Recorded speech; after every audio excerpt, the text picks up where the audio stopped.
to Karate Kid Master Dojo. This is Master Craig. Hello everybody, how you doing today? In case you're joining us for the first time, I am Senior Master Craig Greca. I am a 6th degree black belt in the Universal Martial Art, a 5th degree master in the Taekwondo martial art, and also a brown sash in Kung Fu, and I've been training in 2 or 3 years in Kabuto weapons. And we're here today to discuss the teachings and trainings inside the Karate Kid universe, including the Cobra Kai Netflix series. Now, today's example is brought to us by the Karate Kid Part 1, when Mr. Miyagi first starts to teach Daniel karate. Now, before he teaches him, he puts a headband on him and he says, we have to make a sacred pact. And he said, if you walk on the right side, you're safe. If you walk on the left side, you're safe. But if you walk in the middle, sooner or later, you get the squish, just like great. Now, this is important from a martial art perspective because if you don't make the commitment, you cannot develop the reflexes necessary to defend yourself. Plus, you also have a false sense of security that you somehow can defend yourself when in fact you cannot. Now, today's topic is commitment. Commitment. Okay, so a little history on this. First of all, my mom always made us follow through with every commitment.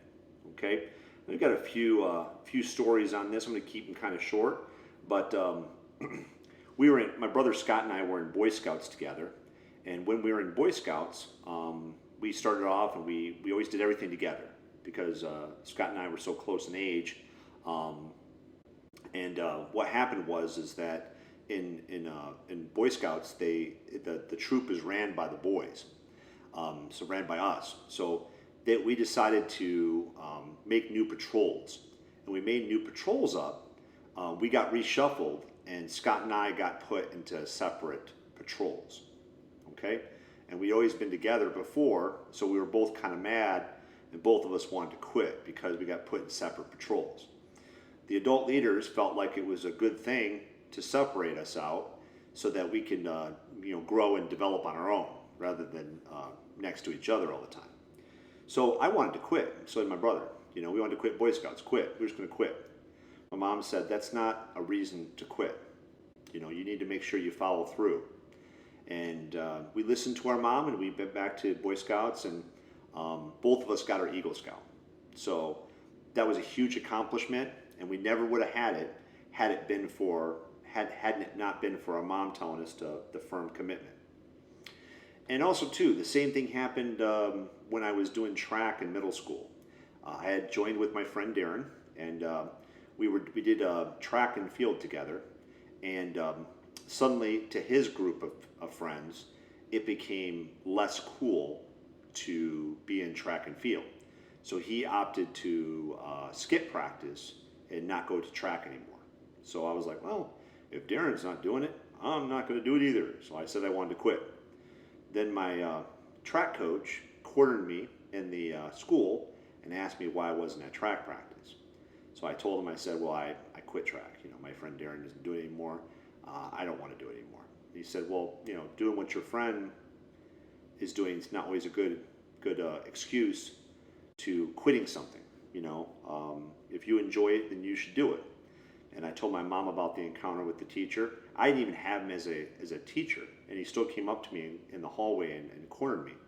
So I thought that was kind of nice and flattering because he thought of me. And my mom told me, he's right. You shouldn't quit just because your friend doesn't want to do it anymore. Okay? And I ended up making a lot of friends in track and field. I did high jump and pole vault, and I had a great time in middle school and in high school later on. So as you can see, my mom never let me quit when I started something. So she always made me follow through on every commitment. So anyways, some recent history on this topic is I actually wrote this topic for the black belt speech for the last black belt test I did before I left Florida. Okay, so there is some overtones from that test in this speech. Blame it on the podcast. I decided to write my speech like a podcast because I'm used to writing those for this podcast. So, anyways, moving forward, the work task for today, okay, is that when it comes to martial arts, you have to do the work yourself. Okay, nobody can do it for you. Okay, sometimes I make a joke to the parents and kids. I said, well, I'm not a. Sometimes I joke around and say I'm not the puppet master. I can't make you punch and kick. Okay, you have to do it yourself. You have to take your own energy and you have to do the work. You have to do the preparation work. Okay, which means you need to come to class, you need to practice a little bit at home, test regularly, and make the commitment. So it's kind of funny because I teach kung fu as well, and our podcasts are always about working hard, okay, doing hard work, and the actual literal translation of kung fu means hard work, okay, and that's true for most martial arts, okay. You got to do the work. Sometimes students they rush or they cram for their belt exam. Okay, it's usually frowned upon. I don't usually like that too much. I understand in some situations how that may be warranted, but students should prepare in advance and should be constantly improving. In fact, one of the things that I do when I do test preparation for my students is the very last stripe is a blue stripe that they get. In other martial arts, they do different ways, whatever, but the final stripe is the improvement stripe. Okay, it's tying it all together and make sure the student is still improving, still getting better all the time. Okay, I promise you that it's all worth it in the end. Okay, so when you do the hard work, you prepare for your going up the ranks and prepare for your black belt test, and then you finally get your black belt. It's worth it. It's something. It's an accomplishment. It's something that you could something you can put on your college entrance, your job resume. And people they treat you a little bit different. I know over the years some of the things that I was able to write on my college and work resumes was the black belts, also too the Boy Scouts, Eagle Scout, and stuff like that.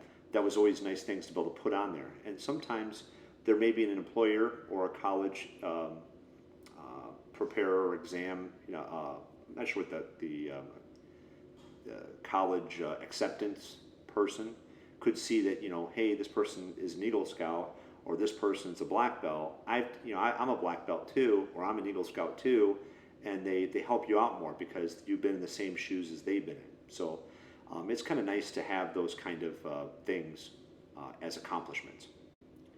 Now, the martial art practice, okay? This is it's geared more towards the getting of a first degree or a second degree black belt, okay?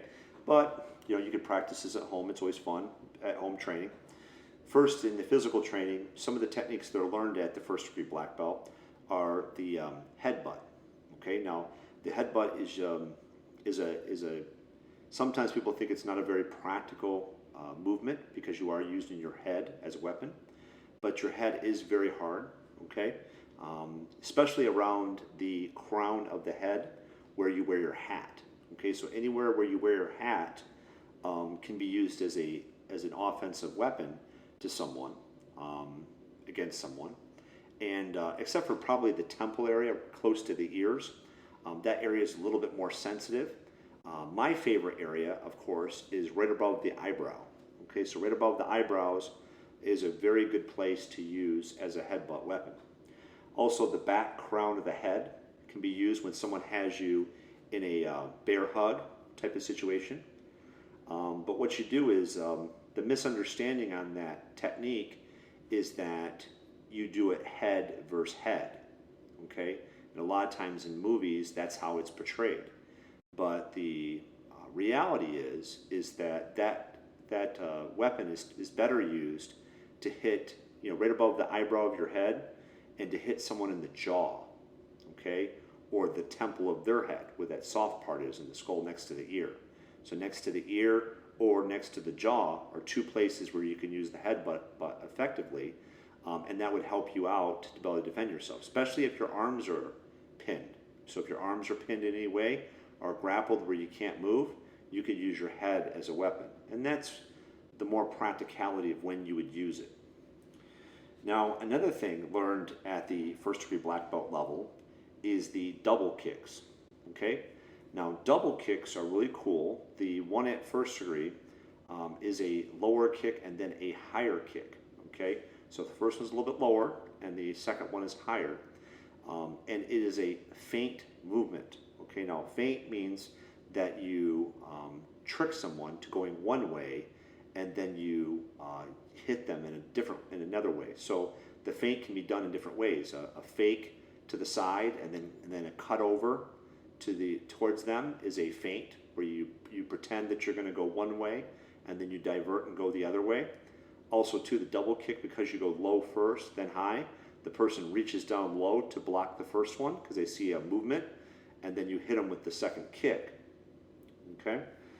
So feint strategies are really cool in the black belt arena, okay, and how to use your techniques more effectively to get in through their defenses, okay? So double kick, and also too, we use a fake punch whenever you do a cross step kick. So when you do a cross step kick, like say, for example, a cross step front kick, you reposition your legs for kind of like a rear leg front kick, but you're really not. It's still the front leg. But you retuck it and move forward while using a fake punch, and they look at the fake punch as a decoy or a feint, and then after that you kick them with the kick. Okay, so if they go to block the hand, the fake punch that wasn't meant to be a punch, it was just a fake, then they could block that and then get kicked with the kick that you have right after. Now, one of the things that's good about learning double kicks at the first degree rank is that you get better at each kick. So, for example, there is a limit. Martial art industry is going to hate me saying this, but there is a limit to how many techniques there are, okay? I've been doing a lot of research for the martial art movies that I do, and trying to find new techniques that we can use for the movies. And I've gone through a lot of martial art Bibles looking at different techniques, okay? What this technique is, what this technique is, what this is supposed to be, how this is done. And there is a limit to how many different hand techniques there are. There is a limit to how many kicks there are. And therefore, since there is a finite amount of kicks, then you have to get better at the kicks that you have. A lot of people don't like to hear that. They want to hear that once you learn a kick that somehow you're automatically proficient or have mastery with that kick, when in fact you have to get better at it. So the first degree and second degree arenas of our martial art are a great way to refocus those kicks and to get better at each of those kicks. So I recommend you, if you're a color belt, making sure that you have those kicks down, okay? If you don't know all the 4 or 5 steps to every kick, then you need to work on those so that you're prepared, okay?